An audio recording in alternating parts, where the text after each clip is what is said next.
Bench testing a 1959 Pontiac Catalina Headlight switch, serial number HS07212023, offered by TT Parts Rebuilding.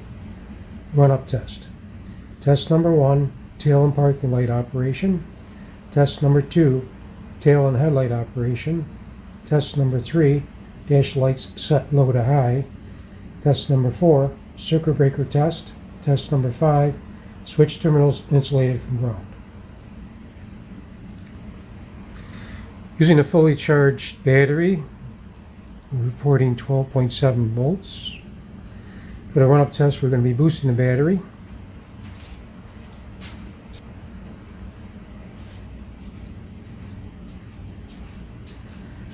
Now I have a run-up test voltage of 13.34 volts. Also going to monitor the temperature of the rheostat. We have a fixed meter reporting 89 degrees ambient. That's Fahrenheit. Using portable digital, we see we have 89 degrees Fahrenheit, which matches the fixed, so we're calibrated. Test number 1, tail and parking light operation. First position, we have front parking, tail lights. Rotate the rheostat. We're going to set the dash lights to low position. Back to off. Again, first position, front parking, tail lights, and dash lights. And off. Test number 2, tail and headlight operation.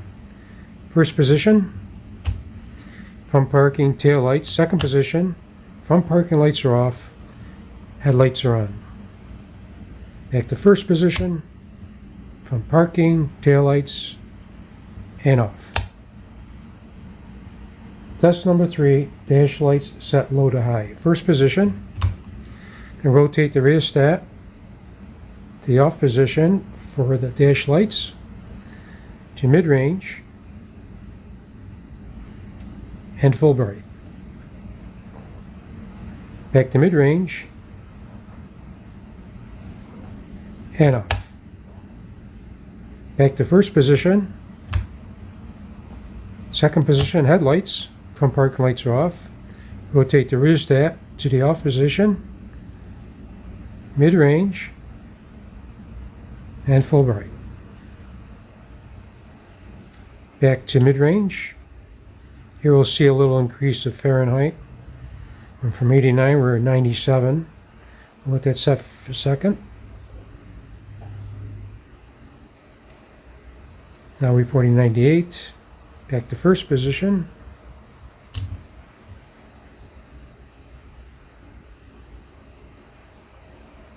Rotate the rheostat to midpoint.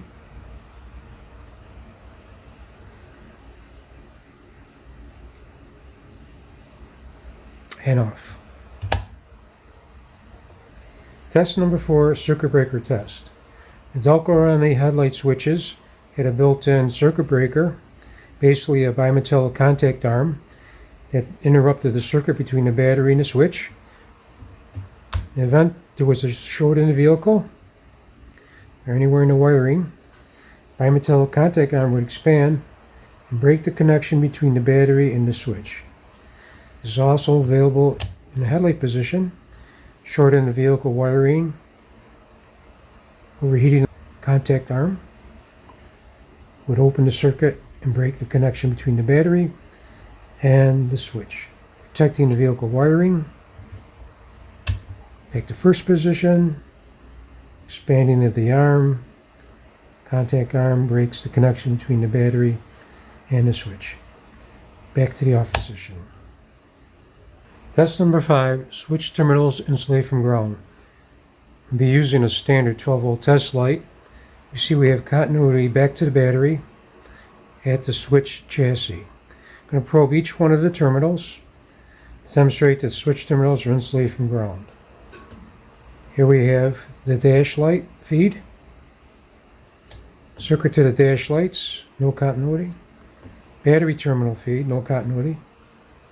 Headlight feed, no continuity.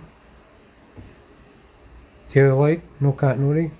Parking light, no continuity.